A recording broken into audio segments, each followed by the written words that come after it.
Hi, my name is Rachel Stuck and I'm one of the registered dietitians here at Ixcela.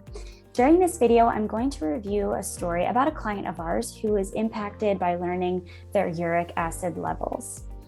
George came to Ixcela because he felt as if his body just wasn't performing the way it used to. Now, this was important to George because he was previously a professional baseball player, and after retiring, he also continued his work within professional athletics.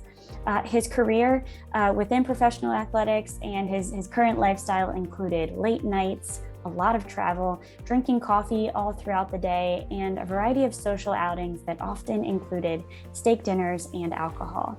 And after years of being in great shape and it coming somewhat naturally, he started to notice that he had a hard time losing fat and building muscle. He, through his own research, had heard that a high protein diet was best for someone his age to be able to maintain muscle mass and also lose fat. So he started to prioritize animal-based proteins at every meal. After feeling as if he didn't see any improvements, he decided to take the Ixcela test to see if there was something happening within his gut, specifically related to his poor muscle recovery, that prolonged soreness that he was feeling, and his inability to lose weight. Upon reflecting on his Ixcela results, we found that his uric acid was above optimal level. And this was important for us to learn because although his approach of including those high protein animal-based foods would be an approach that many would take to ensure that they were supporting muscle recovery, for George, that was actually the wrong approach. Instead of prioritizing protein-dense foods, by learning his uric acid levels, we were able to understand that he actually needed to prioritize antioxidant-rich foods and consider more of a plant-based diet.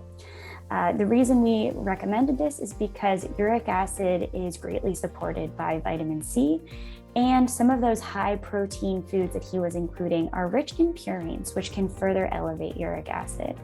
So in supporting George with reducing his uric acid level, we recommended that he pull back on animal-based foods and start to introduce a few plant-based proteins, including beans and legumes and quinoa, as well as whole grains and nuts and seeds.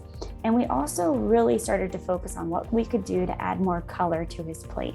So instead of it just being steak, we wanted to reduce the portion size of that and add in things like broccoli, dark leafy greens, tomatoes, and even adding in some different fruits like blueberries and tart cherries to smoothies.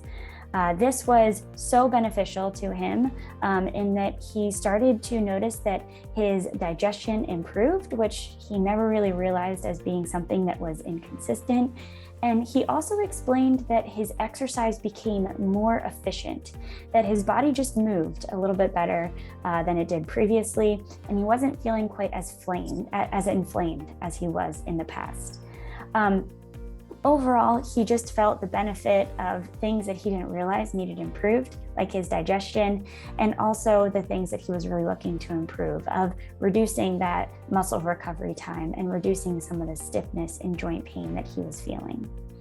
Again, the benefit of testing his metabolites helped us to prioritize and navigate through his intervention in a really meaningful way. Instead of continuing to include a variety of protein-dense foods, we were able to reprioritize and have him focus more so on foods that were rich in antioxidants to support his uric acid levels.